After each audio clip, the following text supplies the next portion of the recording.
आज हम बात करेंगे top 20 questions that can be asked in programmatic interviews. You have been asking me, give me real life scenarios about the questions that can be asked in interviews, right? So I have prepared a list of 20 questions and इन्हीं में से कोई ना कोई question आपसे पूछा जाएगा. At most 5 or 7 questions. So if you prepare all of these, आपका इंटरव्यू डेफिनेटली क्लियर होने वाला है, because this will give you an idea of how real life scenarios work. And even if you are not preparing for any interview outside your organization, you are trying to clear some internal job posting, this will help you a lot. So let's start. Question 1 could be, how do you navigate in DV360 to check pacing and performance? Okay, a very basic question कि आप pacing कैसे check करते हो, performance कैसे check करते हो कि कैसी चल रही है हमारे कैंपेन्स की. How we will formulate the answer would be, हम सबसे पहले उन्हें बताएंगे we'll go to DV360 advertiser campaign and then we'll select the exact campaign. We'll navigate them that we know we have to select the particular campaign in which we have to do this optimization to check pacing and performance. And then at IO level, I'll check the budget pacing percentage and the flight dates. I'll look at the pacing percentage column. So as you already know, at the extreme left hand side in DV360 column, we see the pacing percentage. What is the pacing going on? And generally, if pacing is less than 80%, we do not consider working on performance, because हमें पहले चाहिए कि भाई ये pace पूरा करे, ये spend करना शुरू करे. Once it spending more than 80-90%, उसके बाद हम परफॉर्मेंस पे काम करते हैं. परफॉर्मेंस क्या होती है? परफॉर्मेंस इज बेसिकली जो KPI आप सेट करते हो, be it cost per acquisition, return on ad spend, maximize clicks, maximize conversions. तो पहले, उससे पहले कि हमारी कन्वर्जन अच्छी आ रही है कि नहीं, रिटर्न ऑन एड स्पेंड आ रहा है कि नहीं, हम ये इंश्योर करना प्रेफर करते हैं कि हम स्पेंड फुली कर रहे हैं, बिकॉज उसके बाद ही परफॉर्मेंस पे जाने का फायदा है. So pacing is the first priority always. Mention this in your interview answers, it will help you a lot and the interviewer might get impressed. And then a very important thing I'll check is the impression loss widget as shown in the picture. So ये जो आप image देख रहे हैं मेरी screen पे, this is called a impression loss donut और impression loss visit. यहाँ पर कुछ मेट्रिक्स होते हैं, जैसे नो एलिजिबल क्रिएटिव्स. सो कुछ impressions when you navigate it on, when you hover over your cursor ऐसे रेड कॉलम पे, तो it will show you like 270k impressions are lost due to no eligible creatives. So you'll check creatives सारे eligible हैं कि नहीं, कुछ creative reject तो नहीं हो गए मेरी line items के अंदर. Then I will check if frequency is limited or not. So ये आपको एक ओवरऑल पिक्चर दे देता है. जैसे स्क्रीनशॉट में अगर हम देखें तो 46.6 million impressions were lost out of 47.7 million impressions. तो inventory totally almost 47.7 million impressions की थी. 1 मिलियन इंप्रेशंस को ही हम एड सर्व कर पाए. रेस्ट ऑफ 46.6 मिलियन इंप्रेशंस को हम एड ही नहीं दिखा पाए. And the reasons were, major reason was frequency, because frequency ने लिमिट कर दिया. हमने शायद फ्रीक्वेंसी ज़्यादा रिस्ट्रिक्ट कर दी है, हमें लूजन अप करने की ज़रूरत है. सो विल चेक कि फ्रीक्वेंसी कहाँ पर कितनी सेट है. लाइक LI पे 2 की सेट है और कैंपेन पे 4 की सेट है, और ऐसे एडवर्टाइजर लेवल पे कितनी सेट है. तो हम ये चेक करेंगे. कभी कभार क्या होता है, आपने कैंपेन लेवल पे तो फ्रीक्वेंसी लगा दी 2 इम्प्रेशंस पर डे, ठीक है, और उसके बाद आप लाइन आइटम्स पे फ्रीक्वेंसी, जैसे 2 लाइन आइटम्स है, अब आपने दोनों लाइन आइटम पे भी लगा दी 2 impression per day, 2 impression per day. तो जब 2 लाइन आइटम है तो आपको तो टोटली 4 इम्प्रेशन पर डे चाहिए. तो आपको कैंपेन लेवल पे रिलैक्स करनी पड़ेगी ना फ्रीक्वेंसी 4 इम्प्रेशन पर डे की. अदरवाइज तो या तो 2 इम्प्रेशन एक ही LI दिखाती रहेगी बार बार जो बेटर परफॉर्मिंग है, या 1 इम्प्रेशन एक LI, 1 इम्प्रेशन एक LI, क्योंकि कैंपेन लेवल जो उससे ऊपर का लेवल है हायरार्की में, वहाँ तो 2 इम्प्रेशन का रिस्ट्रिक्शन है. सो ऐसे फ्रीक्वेंसी की वजह से लॉसेज हो जाते हैं. So we will check why these losses are happening, why we are not able to spend using this impression loss widget. The second reason why the impressions are getting lost is budget or pacing. सो हमारा budget में भी पूरा spend हो चुका है, हमने एसएप pacing लगा दी थी या कुछ भी ऐसा कर दिया था जिस वजह से बजट या पेसिंग सेटिंग की वजह से हम इतने इंप्रेशन नहीं दिखा पा रहे। And third is auction lost. तो ऑक्शन लॉस्ट होता है कि जो हमने बिड सेट करी है वो मे बी जो ऑक्शंस के अंदर हमारे क्रिएटिव जा रहे हैं उससे बहुत लो है। ठीक है, अगर हमने $2 की बिड सेट करी है और मार्केट एवरेज प्राइस इस वक्त $3 चल रहा है, तो हम बिड लूज कर रहे हैं, ऑक्शंस को हम लूज कर रहे हैं, जिस वजह से हमारी एड जो है वो इतने इंप्रेशन लूज आउट कर रही है, सिर्फ 1 मिलियन दिखा पा रही है, बाकी 46 मिलियन तो कबाड़ में जा रहे हैं, दिखा ही नहीं पा रहे हम वो इंप्रेशन। तो ये 3 मेजर रीजन है। ऐसे हम फिगर आउट करते हैं कि भाई हमारी स्पेंडिंग हो क्यों नहीं रही, कहाँ पे दिक्कत आ रही है, तो ये हमें दिक्कत बताता है सारी। सो when you are talking to interviewer, tell them I will check the impression loss widget to figure out where these impressions are getting lost and why we are not able to spend our entire money. So first thing, we focus on pacing before we check the performance. To check pacing, I check the impression loss widget first. Third thing, at LI level, I'll check impressions, clicks, click through rate, viewability, and conversion columns. That each LI on, let's say there are 2 LIs, on each LI I'll check what is the number of impressions, clicks, click through rate, viewability, etc., and then figure out the reasons behind our low performance or low pacing. Then I will use date range filters to isolate specific flight windows. Maybe there were certain dates on which our impressions were less as compared to other dates. So we can figure out what happened on those dates. Maybe the server was down, maybe our creatives were not resonating with people on those particular dates. So we will, हम date range लगा देंगे insertion order level के अंदर जाकर, line items के ऊपर हम date range लगाकर कुछ कुछ सेक्शंस में हम देखेंगे। जो जब आप extreme left hand side column पे चेक करते हो ना, तो आपको डेली पेसिंग दिखती है कि आज मैंने 80% स्पेंड किया, 90% स्पेंड किया। तो हम डेट वाइज चेक करेंगे किस किस दिन हमारे इंप्रेशंस कम आ रहे थे। ठीक है, may be on weekends nobody is concerned about our ads. Maybe our product is such that on weekend nobody sees our ad. Maybe our product is such that only on weekends our ad perform and on weekdays nobody gives a damn about it. So date range helps us isolate exact days of the week on which our ad performs better, so we can move our money on those particular days of the week. Then I will pull a reach and frequency or standard report from reports tab for deeper visibility. जब मैं ये manual checks कर लूंगा उसके बाद I will pull a report through which I will see daily pacing, I will see what was the frequency allotted on our allies, on our creatives, on our campaign, and a standard report to see all the matrices like conversions, like reach, like revenue, how much revenue I gave for each day of the week, for each time of the day, for each app URL. So I'll pull out such reports to standardize a report and analyze the data on why our LI creatives were not performing. Now, a red flag. If pacing is less than 80% midway through the flight, it needs immediate action. So, as I already told you, our first concern would always be pacing. 80% से नीचे जाते ही pacing हमारा पहला motive हो जाएगा, pacing ठीक करना, performance होती रहेगी बाद में। ठीक है, ये हो गया आपका क्वेश्चन 1 का answer. Question 2 which can be asked is, we are pacing behind, what steps would you take? So when we are pacing behind, the answer would be, I will check budget split. If daily budget is too restrictive, I'll adjust it to as fast as possible. So I'll show you in the screenshot. This is budget and pacing setting. So we have 3 options here: daily even, flight even, daily ahead, flight ahead, daily ASAP, flight एसएप।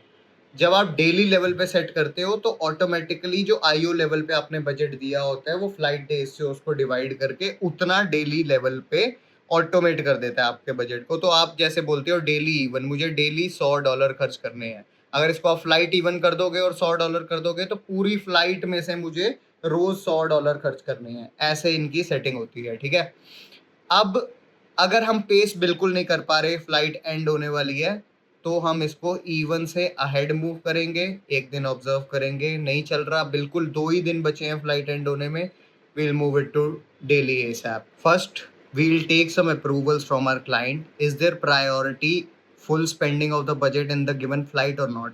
If that is the case, okay, we will move it to ASAP pacing. These are the pacing settings, even, ahead, ASAP. अगर ASAP pacing कर दोगे ना तो मतलब budget एकदम से खत्म होना शुरू हो जाएगा.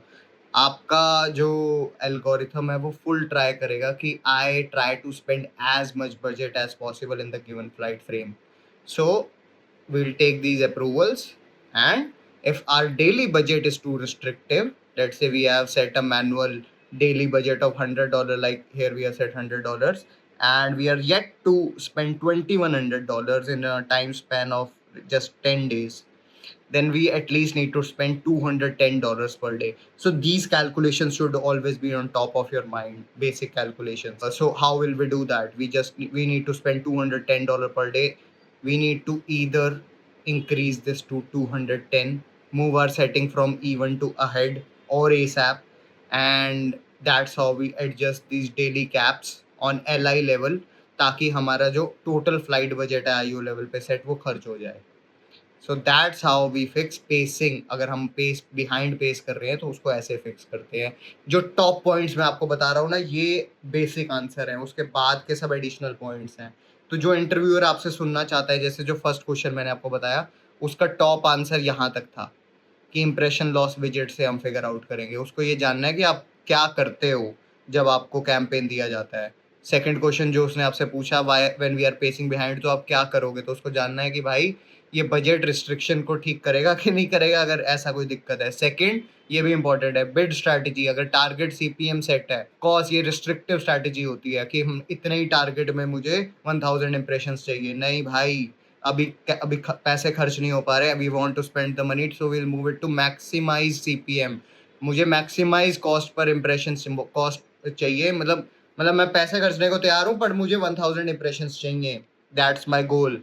So we'll move from a target-based strategy or automated strategy to from a manual strategy like target CPM to a automated strategy like maximize CPM और maximize cost per 1000 impressions. Target CPM एक manual strategy है. आप manually बताते हो कि ये मेरा target है, इसके अंदर 1000 impressions ला के दो.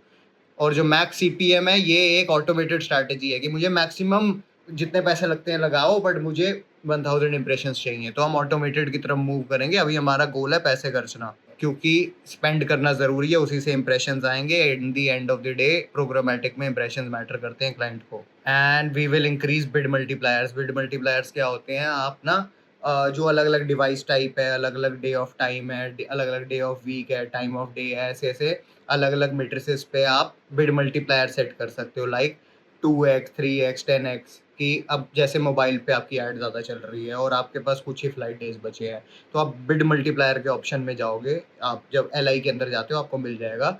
हर एक मेट्रिक के अंदर होता है, मतलब 3-4 मेट्रिक के अंदर होता है. टाइम ऑफ डे में होता है और डे ऑफ वीक में होता है. यू रिसर्च ऑन इट, कहाँ कहाँ बिड मल्टीप्लायर अवेलेबल है. अभी जब आपको आंसर करना हो, आप सीधा बोल सकते हो, I will apply the bid multipliers. What is bid multiplier? That it multiplies our bid on a specific model. Like if my campaign is performing better on mobile phone, I can multiply my bid by 2.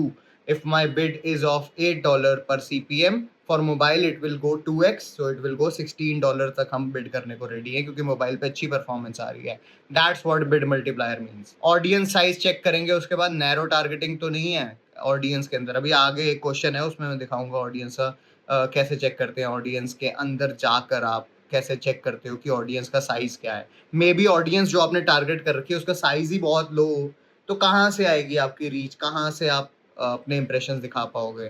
सो हमें broaden करनी पड़ेगी, या similar audiences का option select करके उसके जैसे similar और audience add करनी पड़ेगी, ताकि हमारे पास ऐड दिखाने के लिए इनफ इन्वेंट्री अवेलेबल हो. फिर हम चेक करेंगे फ्रीक्वेंसी कैप. फ्रीक्वेंसी कैप का भी स्क्रीनशॉट मैंने आगे एक क्वेश्चन में डाला है, वो भी आपको दिखाता हूँ कि एक मे बी फ्रीक्वेंसी बहुत टाइट हो रखी है. जैसे मैंने आपको पिछले एग्जांपल में बताया, मे बी कैंपेन लेवल पे रिस्ट्रिक्ट मार रही है वो, और या LI लेवल पे रिस्ट्रिक्ट मार रही है. तो सारी फ्रीक्वेंसी चेक करेंगे, मेक श्योर करेंगे कि वो मैच कर रही हो. जैसे अगर कैंपेन लेवल पे 4 सेट है और एक ही LI है, तो उस पर भी 4 हो, उस पर 2 होगी तो 2 ही इंप्रेशन दिखाएगा. ठीक है, कैसे दिखा देगा, मतलब ये मैच करनी चाहिए. फ्रीक्वेंसी रिस्ट्रिक्शन नहीं आनी चाहिए कहीं पे. या फिर कैंपेन पे 2 लगी हुई है, LI पे 4 लगा दिया आपने, अब आपका क्रिएटिव 2 ही बार दिखाएगा. क्योंकि उस कैंपेन के अंदर जिसमें आपकी एलआई एग्जिस्ट करती है, उस कैंपेन के ऊपर रिस्ट्रिक्शन है 2 इंप्रेशन पर डे की। तो ये एक बहुत इंपॉर्टेंट पॉइंट हो जाता है। So we will loosen out frequency at IO level, LI level, campaign level, हर लेवल पे, तीनों लेवल्स पे चेक करेंगे हम। 3 लेवल होते हैं, फ्रीक्वेंसी 3 लेवल पे सेट होती है, कैंपेन, आईओ, एलआई, तीनों लेवल पे चेक करना है आपको। और अगर आपको लग रहा है तीनों लेवल पे नहीं चाहिए, आईओ पे अनलिमिटेड लगा दो, एलआई और कैंपेन पे चेक करते रहो। एक जगह 4 लगा दो, एक जगह 2 लगा दो, ठीक है। सबसे जो मतलब आपको पता है ना, आपके क्लाइंट ने बोल दिया यार मेरे को कभी कभार 4 भी दिखाने होते हैं, कभी कभार 2, तो कैंपेन पे 4 लगा के रख दो और एलआई पे 2 लगा दो, ठीक है। फिर जब वो बोले यार लास्ट के 15 दिन में इसको ना बढ़ा देना, क्योंकि मेरे अभी मतलब इंप्रेशन उतने आ नहीं रहे, उतनी अच्छी परफॉर्मेंस बन नहीं पा रही है, तो अब ज्यादा ऐड भी दिखाओ सेम बंदे को, मेरे को कोई फर्क नहीं पड़ता, तब सिर्फ एलआई पे चेंज करना, आप जाकर 4 कर देना 2 से। सो ऐसे ही आपको स्ट्रैटेजी बनानी पड़ेगी उसके साथ बैठ के। Creative approval. You need to confirm all creatives are approved and active in CM360. Of course, creatives he approve नहीं होंगे तो पेस कहाँ से करोगे?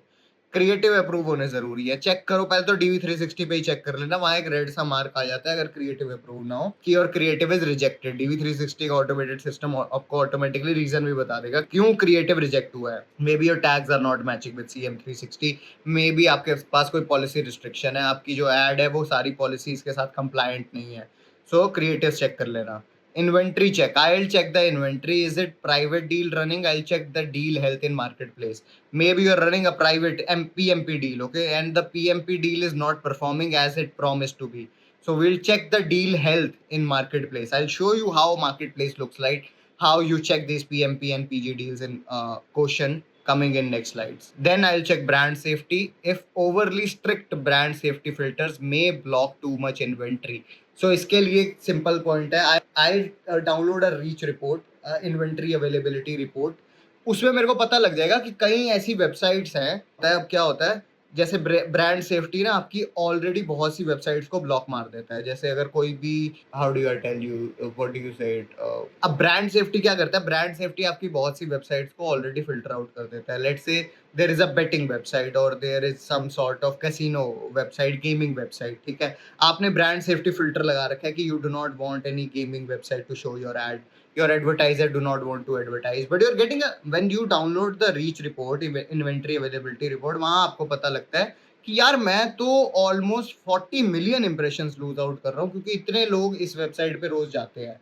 अब unless your like your client or advertiser is really cynical about it, you can share it with him that we are losing out on potential 40 million impressions which are coming on this particular gaming website, and if we show your ad on this particular website, it matches your targeted audiences, then we can increase our reach. And then that's, and why it is getting restricted, because as discussed on the on our strategy, we have restricted it on the brand safety level. So brand safety level पे overly restriction नहीं लगानी होती है, आपको check करना होता है बार बार अपनी इन्वेंट्री अवेलेबिलिटी रिपोर्ट पे जाके कि भाई कहाँ इंप्रेशन आ रहे हैं, ठीक है। Next question which can be asked, how would you optimize towards increasing return on ad spend और इम्प्रूविंग सीपीए। बहुत चैलेंजिंग क्वेश्चन होता है, बहुत लोग फंसते हैं इसके ऊपर। देखो पेसिंग तक तो ठीक है, अब जैसे ही हम परफॉर्मेंस पे आते हैं ना, ये थोड़े एडवांस लेवल क्वेश्चन होते जाते हैं। So our answer would be, we will switch bid strategy to optimize for conversions. That is target CPA in DV360. जो आपने पेसिंग में करा था ना स्पेंड कराने के लिए, उसका उल्टा करते जाओगे आप परफॉर्मेंस के लिए। जैसे आप मैनुअल से ऑटोमेटेड पे गए थे जब आपको अपना स्पेंड इंक्रीज करना था, और अगर ऑटोमेटेड लगी और अब आपका गोल हो गया परफॉर्मेंस इंक्रीज करनी है, मुझे अब जो सीपीए है मतलब पर कन्वर्जन जो मेरा प्राइस आ रहा है वो रिड्यूस डाउन करना है। अब आप उल्टा करोगे, अब आप ऑटोमेटेड पे नहीं रहोगे, अब आप टारगेट सेट करोगे कि भाई इतने टारगेट का सीपीए दे रहा हूँ, इसमें चाहिए, क्योंकि स्पेंड तो हो रहा है अब। सो ये आपको, यही प्रोग्रामेटिक एनालिस्ट का यही काम है, पहले पेसिंग बढ़ाओ, परफॉर्मेंस थोड़ी सी डाउन जाती है, परफॉर्मेंस बढ़ाओ, पेसिंग थोड़ी डाउन जाती है, मैनेज करके चलाना। So that's what a analyst job is, if I tell you in जेस्ट।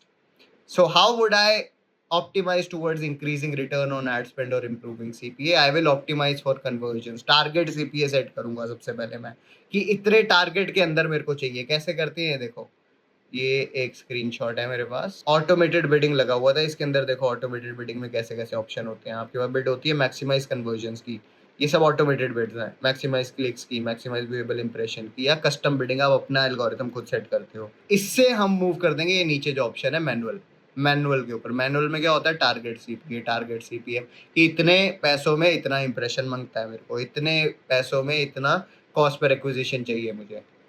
Then we will ensure floodlight tags are firing correctly. A very important point to be noted, every interviewer wants to listen to this. That are you aware of this fact or not? That floodlight tags are firing correctly or not. I'll verify it in CM360 Tag Manager. CM360 में जाकर देखूंगा कि भाई जो conversions आ रही हैं, may be वहां आ रही हो, DV360 में दिखाई ना रहा हो, या वैसे वर्षा केस हो रखा हो। सो ये चेक करना है कि फ्लड लाइट टैग ठीक से काम कर रहा है कि नहीं कर रहा, उसमें कोई एरर ना आ गया हो, आपके जो आपने स्क्रिप्ट उसके अंदर डाली है उसमें कोई डिलीट ना हो गया हो आपसे गलती से, एक कॉमा भी डिलीट हो गया तो सब पूरी स्क्रिप्ट बिगड़ गई, दोबारा बनाओ फ्लड लाइट टैग को। Exclude non converting audiences using audience exclusions.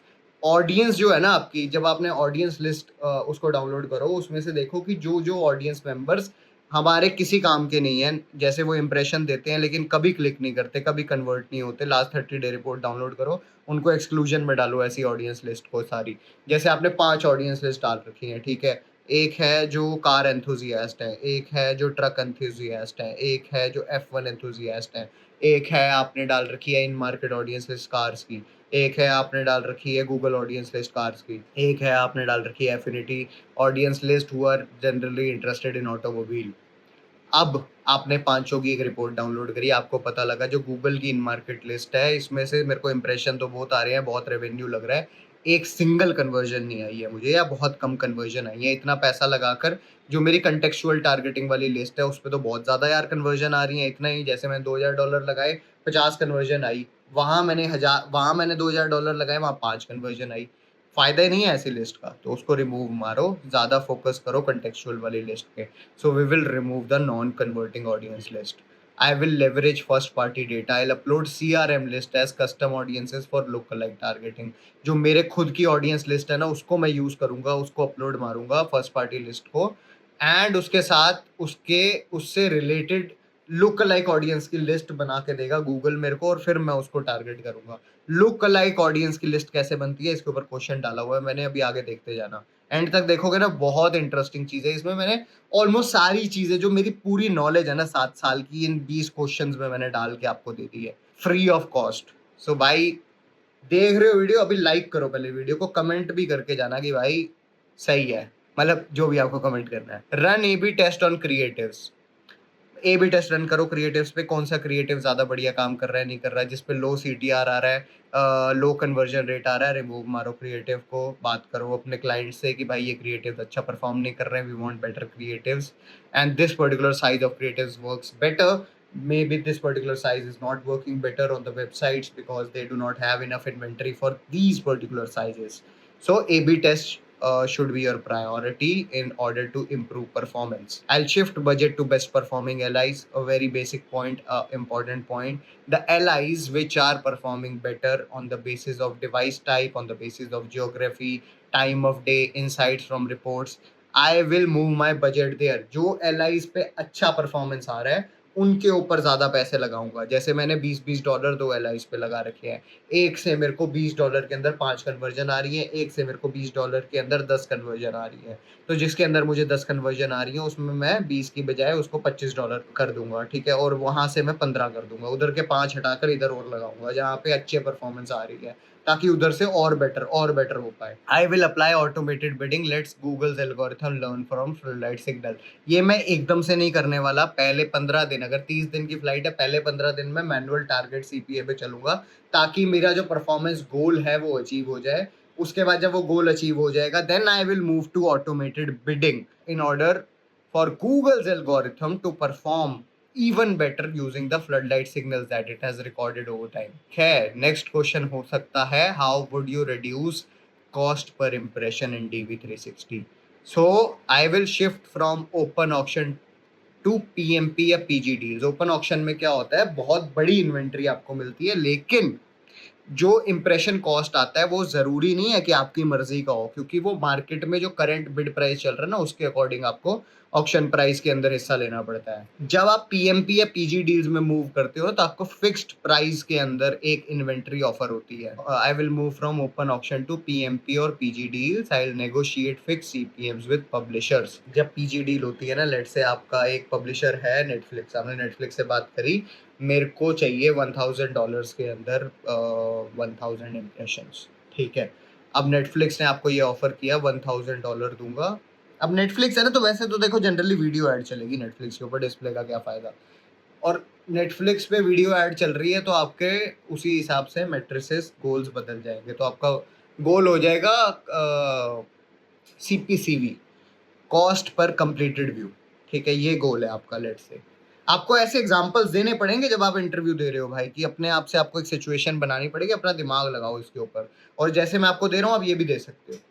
सो नेटफ्लिक्स पे एक वीडियो इन्वेंट्री की ऐड चल रही है और आपने उससे डील करी मेरे को 1000 के ऊपर 1000, आप उससे नेगोशिएट कर सकते हो कि if you provide me 1000 over in $1000 can you provide me 100 impressions. So such negotiations can happen, and then a PG deal, a price is fixed that they will offer you 11,000 completed views in $1000.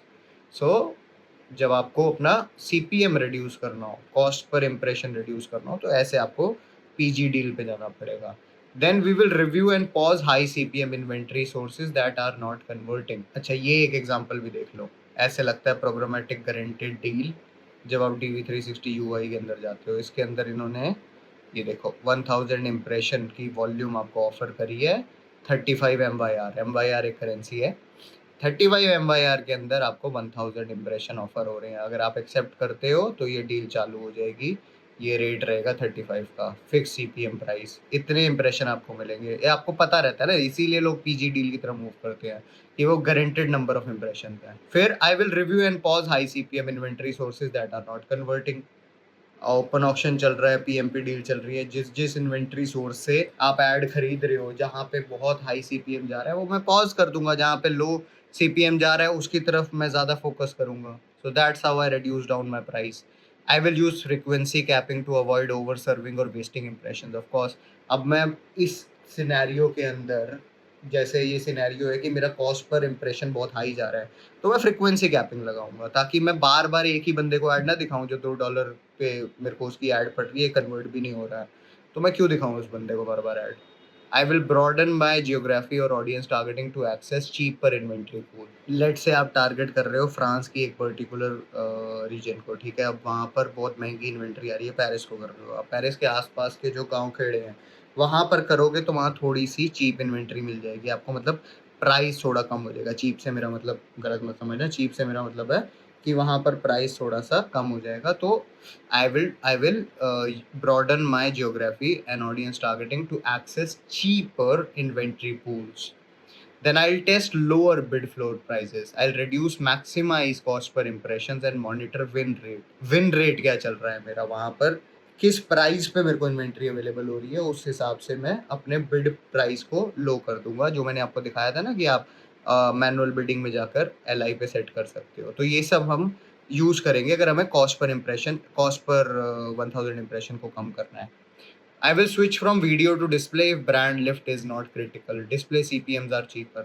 Of course, video का price जैसे मैंने आपको बताया वो average ऐसे ही चलता है वहाँ पर, $1000 का 1000 कंप्लीटेड व्यू, तो महंगी होती है वीडियो इन्वेंट्री। तो अगर वीडियो ऐड चल रही है मैं कोशिश करूंगा डिस्प्ले की तरफ मूव करूँ, CPM घटाना है मुझे इस वक्त। I will use viewability optimized buying, pay only for seen impressions. जो व्यूएबिलिटी होती है, मैंने इसके ऊपर प्रॉपर पूरी वीडियो बनाई है। व्यूएबिलिटी नहीं पता पहले वो देख लो वीडियो, ऊपर मैं ऊपर डाल रहा हूँ टैग के अंदर। व्यूएबिलिटी ऑप्टिमाइज बाइंग करूंगा ताकि जो इम्प्रेशन मेरा एटलीस्ट 60-70% जब एड व्यूएबल थी उसी के लिए पैसे दूं मैं। फालतू इम्प्रेशन जैसा 30% एड विजिबल थी पूरे पेज के ऊपर, मैं क्यों पैसे खर्चूं, एक तो पैसे मेरे बहुत ज़्यादा लग रहे हैं, कॉस्ट पर इम्प्रेशन इतना हाई आ रहा है, तो उस पे से पैसे बचाने के लिए मैं ये व्यूएबिलिटी ऑप्टिमाइजेशन करूंगा, ठीक है। व्यूएबिलिटी सेटिंग लगाऊंगा, व्यूएबिलिटी एटलीस्ट 60-70% लगा के चलो भाई। उसके बाद we are seeing impressions on CM360 but not on DV360 why. अभी डिस्कस किया, ये क्वेश्चन पूछते जरूर हैं वो कि भाई ये केस में तुम करोगे क्या, तो आप बोलना CM360 tracks all placement direct boys non DV360 DSP, क्योंकि CM360 में तो हर जगह से डेटा आ रहा है, फेसबुक से भी डेटा आ रहा है, अमेजोन से भी डेटा आ रहा है, ट्रेड डेस्क से भी डेटा आ रहा है, गूगल एड्स का भी डेटा आ रहा है, and DV360 only tracks its own wise. तो कैसे मैच करेगा डेटा? वहां पर तो दुनिया जहान की कन्वर्जन आ रही हैं, आप उससे मैच कर ही कैसे सकते हो अगर आप टोटल कन्वर्जन देख रहे हो? वहां पर DV360 के साथ मैच नहीं हो रहा, तो हम फिगर आउट करेंगे कि भाई हो सकता है फ्लड लाइट टैग के अंदर दिक्कत हो। तो पहले ये स्मार्ट आंसर देना कि because maybe they are tracking the wrong metric, they are tracking all the data which are combined together in CM360, including the Amazon data, trade desk data, Google ads data, Meta ads data, and in DV360 we can only see DV360's data, only DV360's conversion or impressions. Then trafficking mismatch, creative trafficked in CM360 but not properly linked in DV360।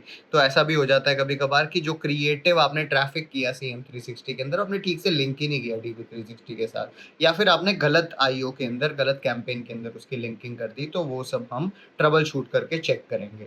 ठीक है, ऐसे ये एक मैं आपको flood light का example दिखाता हूँ कैसे लगता है।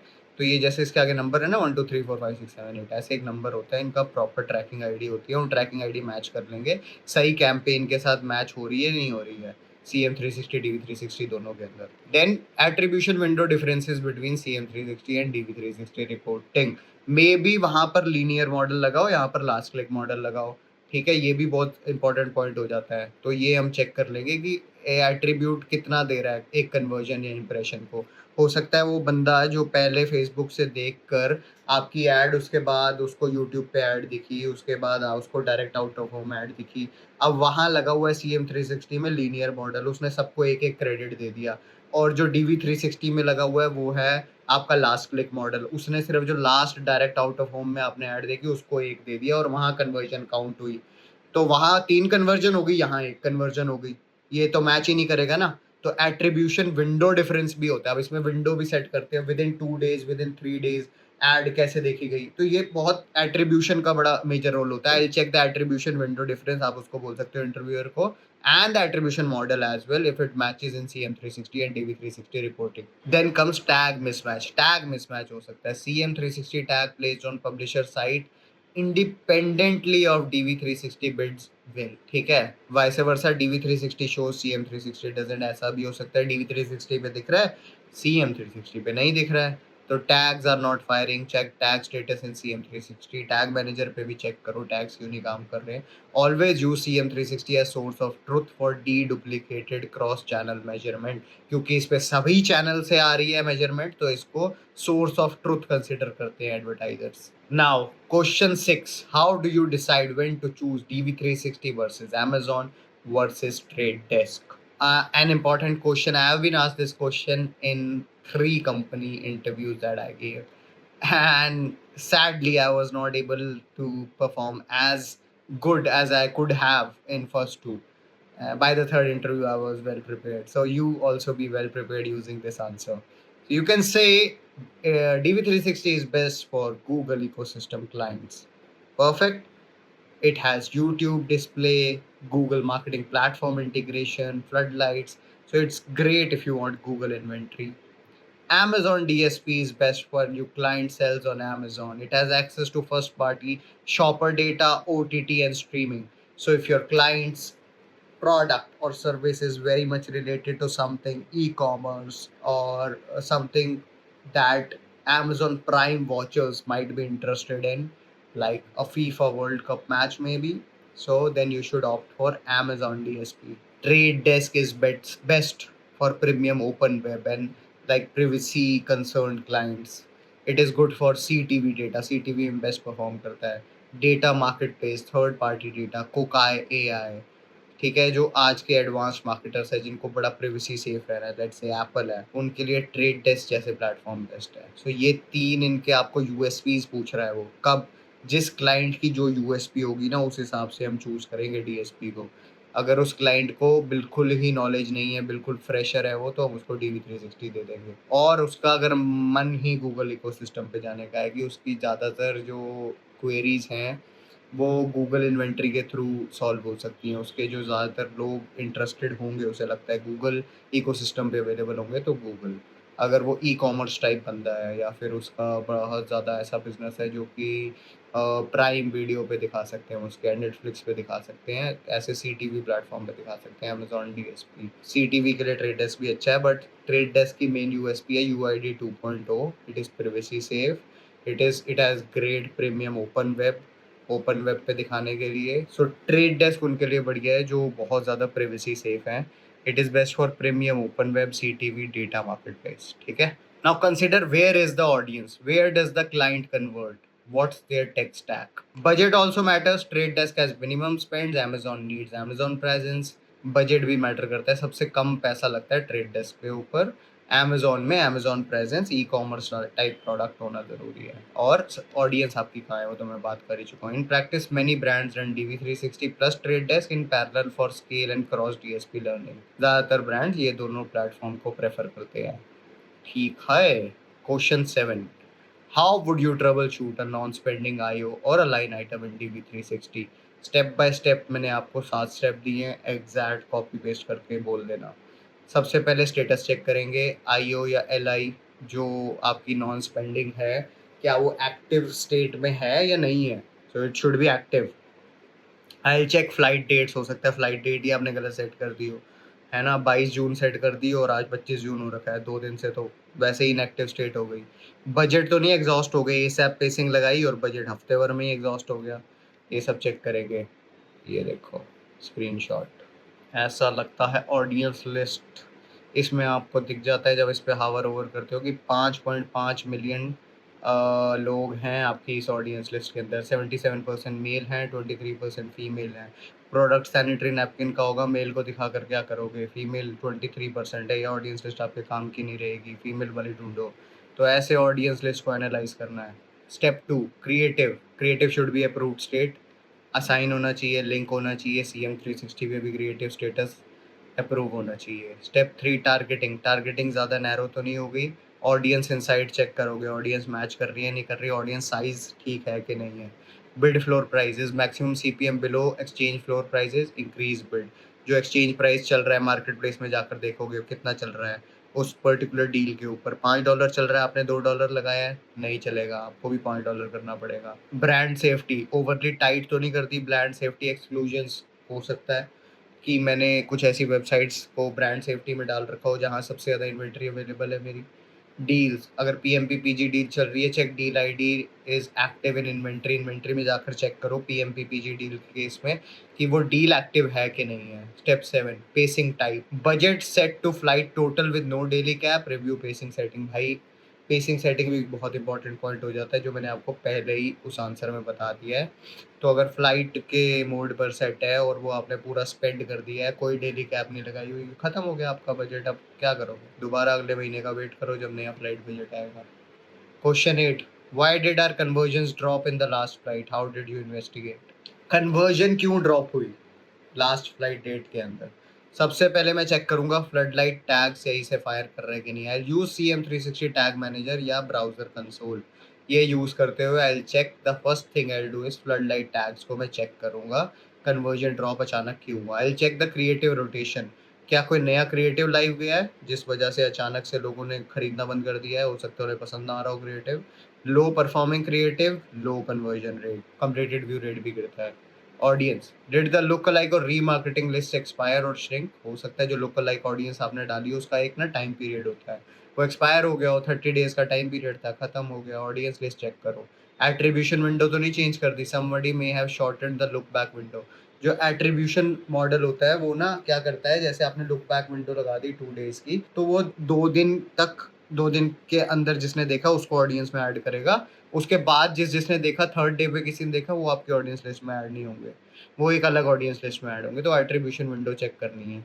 Seasonal external factor, holiday, competitor campaign, market event affecting demand. कुछ मार्केट में ऐसा तो नहीं हो गया, कोविड तो नहीं आ गया, आपका कोई नया कॉम्पिटिटर तो नहीं आ गया, ये सब चेक करेंगे। फिर landing page, did the URL change or page break? Budget, if LI hit budget cap early, impression stop, leading for a fewer conversion opportunities। Budget अगर खत्म हो जाएगा तो कहाँ से ऐड दिखाओगे? ये होती है पेसिंग सेटिंग। देखो, अगर इसको फ्लाइट एसैप पे कर दोगे, ये रिकमेंड कर रहा है, फ्लाइट एसैप रिकमेंड नहीं कर रहा, फ्लाइट मोड रिकमेंड कर रहा है कि जो टोटल फ्लाइट बजट है उसके ऊपर आप एसएप अहेड इवन करो। तो मैं तो कहूँगा इवन लगा के चलो, अगर पैसे खर्च नहीं हो पा रहे अहेड कर दो। एसएप सिर्फ मजबूरी में करो जब बिल्कुल ही आपका बजट, फ्लाइट खत्म होने वाली है और बजट स्पेंड ना हुआ हो। Why and when do you choose which attribution model? So there are different attribution models like last click, first click, linear, time decay, and position based. I made an entire video explaining this in my intermediate series. If you haven't watched that, please watch it right now. I'll add the tag above. In this, what your interviewer wants to know is for last click, it's simple, easy. Whenever a client only values direct response, short sales cycle. सो जब last जिस add के through वो convert हुआ उसको सारा credit जाता है, उसको कहते हैं last click. First click good for awareness campaigns, it credits for the first touch point that initiated the journey. सबसे पहले बंदे ने यूट्यूब पे ऐड देखी, उसके बाद उसने मेटा पे ऐड देखी, उसके बाद उसने आपकी DV360 की प्रोग्रामेटिक ऐड देखी। तो जो उसने यूट्यूब पे ऐड देखी थी उसको सारा क्रेडिट मिल जाएगा, क्योंकि वहाँ से उसकी जर्नी शुरू हुई, भले उसने खरीदा मेटा पे जाकर हो या आपकी प्रोग्रामेटिक ऐड पे जाकर हो। यूट्यूब को फर्स्ट क्लिक बेस पे अगर आप मॉडल लगा के रखोगे वहाँ जाएगा सारा आपका कन्वर्जन का credit. Linear model equal credit to all touch points. Linear model भी बेस्ट होता है अगर आपको इस टाइप से अपनी कन्वर्जन को डिवाइड करना है कि जहाँ जहाँ ऐड दिखी सबको थोड़ा थोड़ा क्रेडिट बांट दो। टाइम डिके ये रिसेंसी बायस पे बेस्ड होता है। It credit touch point closer to the conversion, जो सबसे ज़्यादा उस समय से क्लोज है जब कन्वर्ट हुआ कस्टमर, उसको सबसे ज़्यादा क्रेडिट जाते हैं। It is good for short promotion. जैसे आपने कोई ब्लैक फ्राइडे सेल चल रही है तो उसमें जो लास्ट बेसिस पे ऐड उसको दिखी ना, उस बेसिस पे टाइम डिके का अगर मॉडल लगा होगा तो उसको सारा क्रेडिट देगा वो। टाइम डिके अब वही है, नीड के ऊपर है। अगर आपका कोई शॉर्ट प्रमोशन वाला ऐड है तो टाइम डिके आपके लिए बढ़िया एट्रीब्यूशन मॉडल है। फिर होता है डेटा ड्रिवन। ये अब एक नया एआई बेस्ड मॉडल है। इसमें क्या करता है ये, it is best option if volume is sufficient, it let's machine learning algorithm decide based on actual path. तो मशीन लर्निंग एल्गोरिथम आपका सारा पाथ चेक करता है कि ये ऐड पहले इस बंदे ने यहाँ देखी, फिर यहाँ देखी, फिर यहाँ देखी, और उस बेस पे वो क्रेडिट्स असाइन करता है ईच ऐड को। डेटा ड्रिवन मॉडल कहते हैं इसको। फिर आता है position based. It credits first and last touch most. ठीक है, इसमें क्या होता है, इसमें एक बैलेंस्ड अप्रोच रहती है मिक्स्ड गोल्स के टुवर्ड्स। फिर है real talk. Most client default to last click, your job is to educate on multi touch value. ज़्यादातर लोगों को लास्ट क्लिक मॉडल ही पता होता है कि जहाँ से वो कन्वर्ट हुआ उसी को सारा क्रेडिट दे दो, पर वो सही बात नहीं है। आपको गाइड करना पड़ेगा क्लाइंट्स को कि भाई आप मल्टी टच वैल्यू सिस्टम पे जाओ। हम जो शुरू में इंप्रेशन वाली ऐड दे रहे हैं उसका भी उतना ही महत्व है। It has equally real value to your client's conversion cycle as the last conversion from where the customer got converted. ठीक है। Question number 10. A client asks, why are our numbers different in DV360 versus Google Analytics 4? What do you say? So, counting methodology. DV360 counts impressions on ad serve, GA4 counts sessions on site visit. So, what is the counting methodology? Set add GA4 property. GA4 is Google Analytics 4. I haven't made a video on that yet, but I am soon to make an entire playlist explaining how GA4 works. In GA4, the session is counted when a user visits the site, whereas in DV360, when an ad is shown, no matter if the customer has visited your website or not, a impression is counted. तो impression की method ही अलग हो गया ना, उधर website visit कर रहा है बंदा, तब GA4 कह रहा है हाँ ये एक impression है। यहाँ सिर्फ उसको ad दिखी गेमिंग वेबसाइट पे, तब भी एक impression है DV360 में। So the answer that interview wants to know is the counting methodology is different for DV360 and GA4. Attribution model. DV360 uses impression click based model, GA4 uses last non-direct click by default. तो जो model attribution model GA4 में use हो रहा है वो last click वाला है, कि जो लास्ट एड उसको दिखी जहाँ से वो कन्वर्ट हुआ वो उसको कन्वर्जन मानता है। लेकिन DV360 में अलग अलग हो सकता है, वो लीनियर भी हो सकता है, वो डेटा ड्रिवन भी हो सकता है। So that also differs. Duplication, deduplication. GA4 deduplicates sessions across channels. DV360 does not know about other channels. Of course, as it's same as CM360. GA4 में भी आप अलग अलग जो Google एड्स है, मेटा है, हर जगह के आप एक साथ देख सकते हो impression. So it's similar. Bot invalid traffic. DV360 filters out IVT post campaign. GA4 may include some automated traffic. अब सबसे बढ़िया बात क्या होती है DV360 की, ये जो IVT पोस्ट कैंपेन के बाद ना बहुत सारे बॉट ट्रैफिक अगर आ रहा हो उनको फ़िल्टर आउट कर देता है, लेकिन GA4 में वो भी इंक्लूड होके दिखाता है, वो आपको जेन्युइन दिखाता है कि भाई इतने इंप्रेशन आए थे। इसमें बॉट भी इंक्लूडेड है, सब इंक्लूडेड है, DV360 उसको फ़िल्टर आउट कर देता है, उसके पैसे भी नहीं कटते हैं। तो लेकिन ऐसा हो रहा था, ये आपको GA4 से पता लगता है। Floodlight versus GA4 tag, 2 different tracking systems, always some natural discrepancy. ठीक है, इसमें अलग टैग्स हैं, इसमें फ्लडलाइट टैग लगते हैं, इसमें GA4 टैग लगते हैं, ट्रैकिंग सिस्टम अलग है, इनके ट्रैकिंग का टाइम फ्रेम अलग है, हो सकता है उसका 1 दिन बाद प्रॉपर डेटा आता हो, ऐसा होता ही है। मतलब GA4 का जो डेटा है 24 आवर लेता है आपको एग्जैक्ट फिगर्स देने में, जबकि जो फ्लडलाइट है वो एग्जैक्ट फिगर दे रहा होता है, तो थोड़ी डिस्क्रिपेंसी रहती ही रहती है। Rule of thumb, 10 to 15% discrepancy is acceptable. Flag anything above that for investigation. उससे ऊपर हो रही हो 10-15% से, तो इन्वेस्टिगेशन तक जाओ। 10-15% तक, इधर 1000 आ रहे हैं, इधर 1200 आ रहे हैं, चलता है इतना। Always align with client on one source of truth before the campaign starts. हाँ, ये अलाइनमेंट होनी चाहिए आपकी क्लाइंट के साथ कि भाई मैं ये डेटा पे रिलाई करता हूँ, आप कौन से डेटा पे करते हो, हम पहले ही उसकी सेटिंग्स और उसकी एट्रीब्यूशन चेक कर लेते हैं, मैच कर रही है कि नहीं कर रही। Question 11, how would you build an audience strategy in DV360 from scratch? Answer to this would be, I will start with first party data. I'll upload the CRM list as customer match audience in DV360 in Google Ad. I'll build lookalike audiences from your CRM or site visitor similar audience. Lookalike audience कैसे बनती है, ये रहा screenshot. एक custom audience section में आप जाते हो, अपनी CRM लिस्ट को डालते हो, डेटा मैपिंग करते हो, हैश्ड अपलोड करते हो, क्रिएट होती है, ये सब अपने आप हो जाता है, बटन दबाने हैं बस आपको। नेक्स्ट स्टेप में आप create a look alike audience बना सकते हो, जो इसका मशीन लर्निंग एल्गोरिथम है, आपके CRM लिस्ट बेसिस पे और आपकी रिक्वायरमेंट के अनुसार आपको एक लुक अलाइक ऑडियंसेस की लिस्ट देता है, जो मैच करती है उन ऑडियंसेस से जो आपने DV360 में प्रोवाइड करी अपनी ऑडियंसेस की, अपने CRM डेटा से। फिर I'll add a floodlight remarketing list, site visitor, product viewers, cart abandoners, ऐसे मैं स्ट्रैटेजी बना रहा हूँ, ठीक है। ये फ्लडलाइट रीमार्केटिंग की लिस्ट में डालूंगा। I layer third party audiences from marketplace. I use data partners like Experian, Nielsen, IRI। So ये सब हम इनसे थर्ड पार्टी ऑडियंस लिस्ट खरीद सकते हैं, ओरेकल से भी लेते हैं, बहुत कंपनीज है, एक्सपीरियंस से भी लेते हैं, तो इन कंपनी से मैं थर्ड पार्टी ऑडियंस लिस्ट खरीदूंगा, जो कि ऑलरेडी ऐसी ऑडियंस लिस्ट है जो मेरे प्रोडक्ट में इंटरेस्टेड है। Test in market audiences from Google for high intent users. I will exclude converted users from prospecting LIs to avoid wasted spend.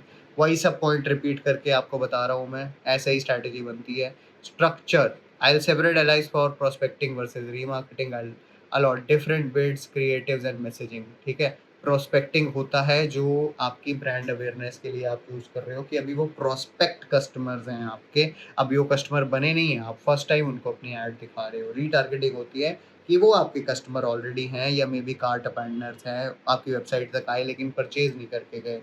तो सबके लिए अलग अलग मैसेज रहेगा। प्रोस्पेक्टिंग के लिए एक अलग मैसेज होगा कि let's say you're selling gold chains, so this is an offer for our first time customers that we are offering 30% off and free making charges. Whereas for retargeting, a message could be like, I saw you put a gold chain in your cart, if you are still hesitant on buying that, we are offering a 10% discount. So message alag ho sakta hai, creatives alag ho sakte hain, so depending on that I'll make different strategy for different audiences in DV360. Next question would be, our viewability is below benchmark, how would you improve it? So benchmark Google का standard है 50% pixels for 1 second display and for video 2 seconds. ये याद कर लो, ये industry accepted benchmarks हैं, ठीक है। 1 second display, 50% pixel visible होने चाहिए, 2 सेकंड तक वीडियो दिखनी चाहिए, 50% विजिबल होने चाहिए एटलीस्ट पिक्सल, तब तो उसको व्यू या फिर इंप्रेशन माना जाएगा, अदरवाइज तो उसको मानते भी नहीं है इंप्रेशन या व्यू। फिर use active view targeting in DV360, only bid on inventory predicted to be viewable, exclude bottom of page placements and below the fold inventory. जो नीचे नीचे की प्लेसमेंट है उनको एक्सक्लूड मारो अगर व्यूएबिलिटी बढ़िया करनी है तो। ऐसे ही इंक्रीज होती है viewability. Prioritize high viewability private deals with premium publishers. PMP deal का सबसे बढ़िया फ़ायदा कि हम ऐसी व्यूएबिलिटी को टारगेट कर सकते हैं जो कि हमें ऑफर करता है टॉप ऑफ द पेज की sites, top of the page के सारे ad slots. So that's why people opt for premium publishers या फिर PG deals. I will use larger ad formats, बड़े बड़े ad sizes, 300 cross 600, 320 cross 480 rather than small squares like one by one. They naturally appear above the fold क्योंकि ऊपर ऊपर बड़े sizes available होते हैं वेबसाइट्स में, तो वहाँ मेरी ऐड ऑटोमेटिकली ज़्यादा viewable होगी. I'll add viewability as an optimization signal in your bid strategy. I'll use IES और double verify pre-bid segments for viewability targeting. ये जो लास्ट 2 पॉइंट बताया ना मैंने, इनको ऐसे का ऐसा ही बोलना, और अगर इनको ज़्यादा डिटेल में समझना है तो विजिबिलिटी वाली वीडियो देखो मेरी, जाकर इंटरमीडिएट सीरीज के अंदर डाली हुई है मैंने. क्वेश्चन 13 पे आते हैं. How do you ensure brand safety in a programmatic campaign? So first I'll use IES or double verify pre-bid blocking for contextual safety like violence, adult hate speech. ये सब तो मैं ब्रांड सेफ्टी में add करके रखूंगा ताकि ऐसी किसी वेबसाइट या किसी ऐसे आर्टिकल पर मेरी ऐड ना दिखे जो वायलेंस, एडल्ट या हेट स्पीच से रिलेटेड है. I'll build custom site exclusion list like blocklist known low quality or inappropriate domains. I'll enable digital content labels in DV360 like DLG, DLPG, DLT. I'll avoid DLMA for brand safe campaign.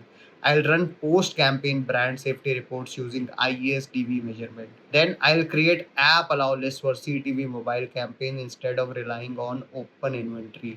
I'll align brand safety settings with client's brand guideline before campaign launch. अगर ये answer आपको बहुत लंबा सा लग रहा है ना, मैं आपको इसको 3 पॉइंट जो मेजर है जो आपको बोलने चाहिए इंटरव्यू में. देखो, सबसे पहले उसको बोलना I'll use IES और double verify pre bid blocking for contextual safety, ताकि जो उसकी गाइडलाइंस है उनके अनुसार हम अपनी ऐड किसी भी violent, adult, hate speech like article, video या वेबसाइट पे ना दिखाएं. ठीक है. I'll run post campaign brand safety report using IES या DV measurement.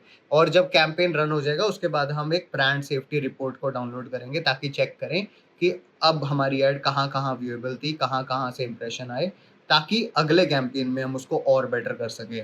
I'll align brand safety settings with clients brand guidelines before campaign launch. Campaign launch से पहले ही मैं इंश्योर कर लूंगा कि हो सकता है उनको अपने किसी कॉम्पिटिटर के आसपास भी अपनी ऐड ना दिखानी. कोई ऐसा आर्टिकल हो सकता है, मैं सैमसंग की ऐड चला रहा हूँ, अब सैमसंग मुझे कहता है मुझे किसी भी एप्पल आर्टिकल के ऊपर अपनी ऐड नहीं चाहिए. ठीक है, मैं टेक टारगेट कर रहा था और एक एप्पल का आर्टिकल आ गया, वहाँ सैमसंग की ऐड आ रही है. इस बात का कोई सेंस नहीं बनेगा, तो मैं पहले ही उनकी सारी गाइडलाइंस चेक कर लूंगा और ऐसा इंश्योर करूंगा ब्रांड सेफ्टी में कि ऐसा ना हो जो उनकी गाइडलाइन से मैच नहीं करता. Question 14. Client wants to run CTV. What's your setup strategy in DV360? They want to ensure connected TV पे उनकी ऐड दिखे. I'll set up a dedicated CTV LI. वो करना ही पड़ेगा, जब आप LI क्रिएट करते हो उसको CTV LI करके बनाना पड़ेगा. I'll then select connected TV as environment in targeting. Targeting में connected TV मैं select कर लूँगा.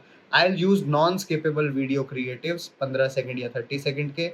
CTV inventory requires longer formats. I'll target by OTT app, Hulu, Peacock, Tubi.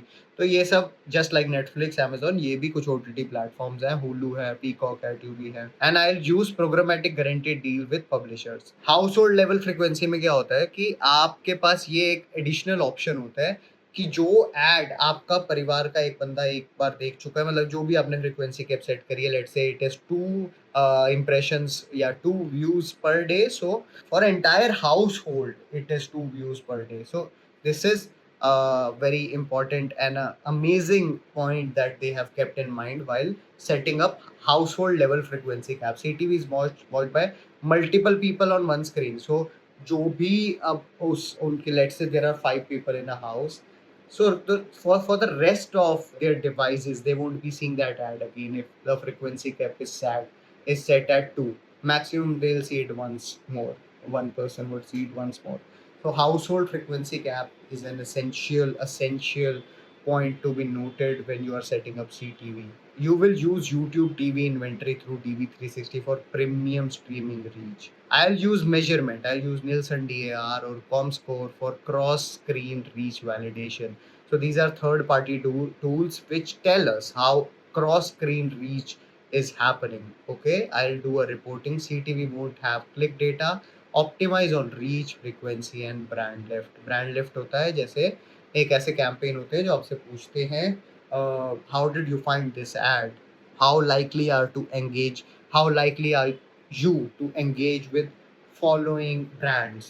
आपको आता होगा ऐसा. तो those are called brand lift campaigns. CTV में उस टाइप का ज़्यादा रहता है क्योंकि क्लिक तो कोई कर नहीं सकता, ना ही आपकी वेबसाइट पे जा सकते, तो रीच कितनी आ रही है, फ्रिक्वेंसी क्या है. सो उसके टुवर्ड्स आपकी ऑप्टिमाइजेशन चलती है, ठीक है।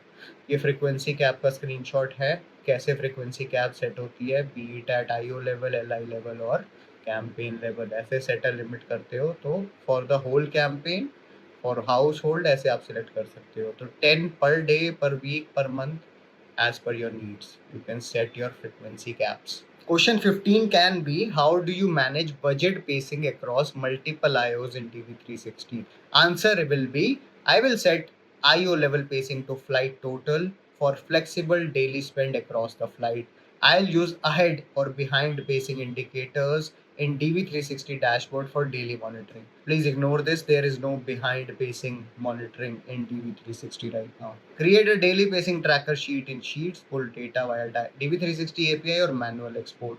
रोज बेसिस पे चेक करो कि क्या पेसिंग चल रही है। 80% से जिस दिन भी कम हो, परफॉर्मेंस नहीं, उस दिन हमें स्पेंड बढ़ाना है। If one IO is under spending, reallocate budget from lower priority IOs mid flight. तो जब भी अंडर स्पेंड हो रहा हो ना जिस भी IO पे, तो रीअलोकेट करो बजट को। That's what you should be doing. Set budget alerts via DV360 notifications to get email warnings at 80%, 100% spend. तो ओवर स्पेंड ना हो जाए उसके लिए, और 80% से नीचे जाए इसके लिए आप नोटिफिकेशन भी सेट कर सकते हो। जैसे ही 80% से नीचे सेट जाने लगेगा, आपको नोटिफिकेशन आ जाएगी DV360 से कि भाई आपका कैंपेन अंडर पेस कर रहा है, इसके ऊपर काम करो। For end of month campaigns use ASAP pacing. Already told you, last का कैंपेन है, कुछ ही दिन बचे हैं, तो आपको यूज करनी है ASAP pacing for last week to clear remaining budget. Always leave 5 to 10% buffer for discrepancies and delivery adjustments. थोड़ा सा छोड़ दिया करो। ये स्क्रीनशॉट में मैं आपको दिखा रहा हूँ कि कैसा लगता है UI के अंदर। ऐसे फिक्स्ड बिड सेट कर सकते हो आप $10 की, ऑटोमेटेड बिडिंग है। ये बजट बेसिंग सेटिंग है, इधर डेली इवन लगा हुआ है $100 का, इसको आप फ्लाइट इवन भी कर सकते हो, इसको डेली ASAP कर सकते हो लास्ट के दिनों में। नीचे फ्रीक्वेंसी कैप है। So that's how UI looks like. When would you use open auction versus PMP versus programmatic guaranteed deal? For sure, if you're starting up in this field, this question would be asked from you, and you have to answer it correctly. This will decide how your interview is gonna be like. So, the answer to this should be open auction. Should be opted when you want to maximize scale at lowest cost per impressions. Open auction में CPM price लो होता है, scaling अच्छी होती है, क्योंकि inventory इतनी premium नहीं होती, सारी वेबसाइट्स अवेलेबल है, सब आपके पास अवेलेबल है। It is use for prospecting, testing and broad reach. I will opt for private marketplace when curated inventory from premium publishers and negotiated CPM is required. जब मुझे क्यूरेटेड इन्वेंट्री चाहिए, मतलब premium publishers चाहिए, तो मैं PMP की तरफ move करूंगा, और नेगोशिएटेड मतलब मीडियम लेवल सीपीएम प्राइस चाहिए, बहुत हाई भी नहीं जाना है मुझे। और पीजी डील क्या होती है? पीजी डील होती है कि फिक्स सीपीएम प्राइस है, जो मैं बोल रहा हूँ उस पे वो आप डील नेगोशिएट कर सकते हो पब्लिशर के साथ, बट एक फिक्स्ड आपका तय हो जाएगा कि मेरे को 1000 व्यूज $1000 पे चाहिए, नेटफ्लिक्स आपको बता देगा, या जो भी आपका पब्लिशर है। एंड देन गारंटेड इंप्रेशन की मैं 1000 मतलब 1000 दूंगा व्यूज, ठीक है। पीजी डील तब ऑप्ट करते हैं फॉर बिग ब्रांड मूवमेंट्स, जब आपको पता है कि एक नया प्रोडक्ट लॉन्च हो रहा है, इस वक्त बहुत कंपटीशन है मार्केट के अंदर, मेरे को यही सीपीएम प्राइस पे लॉन्च करना ही करना है, और मिनिमम इतने इंप्रेशन चाहिए। I will opt for a PG deal. So as per your client needs, I'll opt for a PG deal then. PG is like a direct buy from executed through DSP. It is best for key tent pole campaigns. All right. Rule: start with open auction for learning. When you are just starting up, you should opt in for open auction. Then you should move budget to PMP. थोड़ी quality increase करते हैं आप PMP deal opt करके.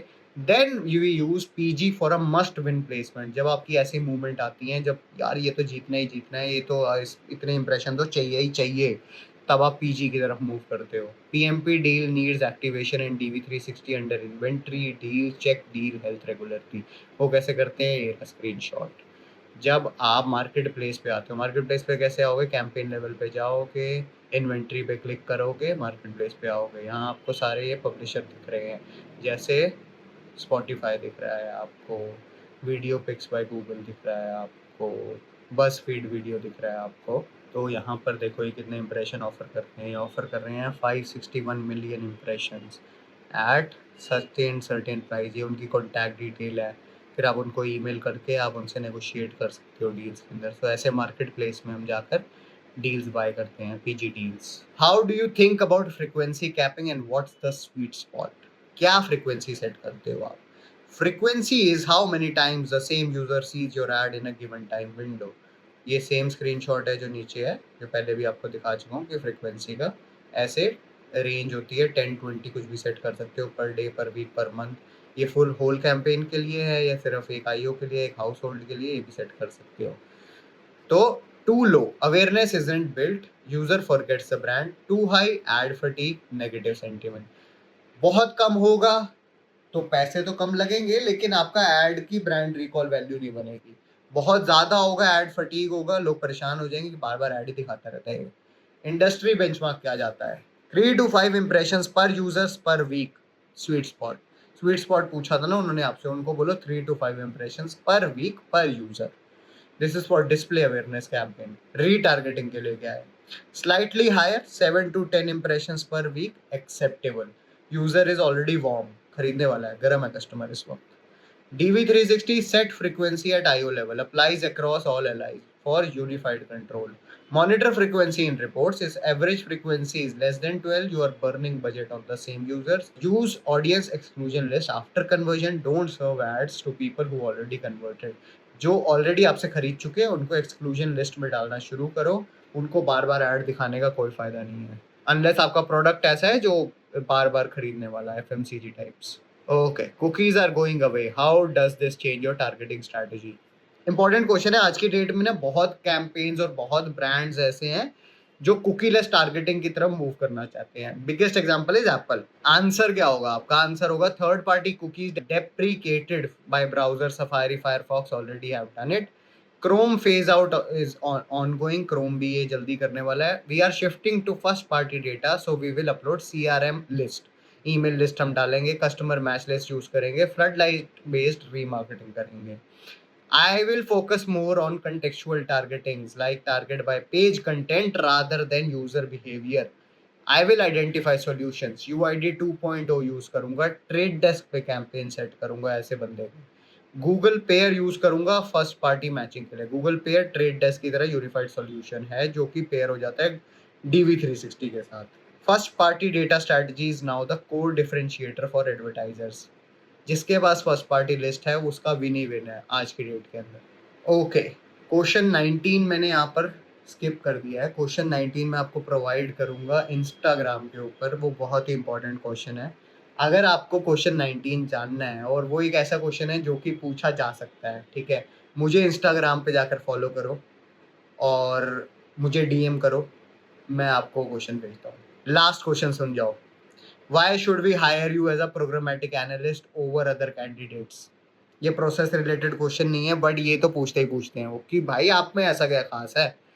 आई don't just run campaigns, I understand the why behind optimizational decisions, क्योंकि I know the things that other candidates do not. They have ratified these answers, but I have understood the concepts by working on them.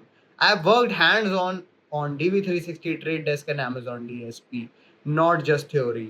I can translate complex programmatic data into simple client facing insights. I can translate complex programmatic data into simple client facing insights. I am obsessed with making campaigns efficient and scalable, not just hitting KPIs this month.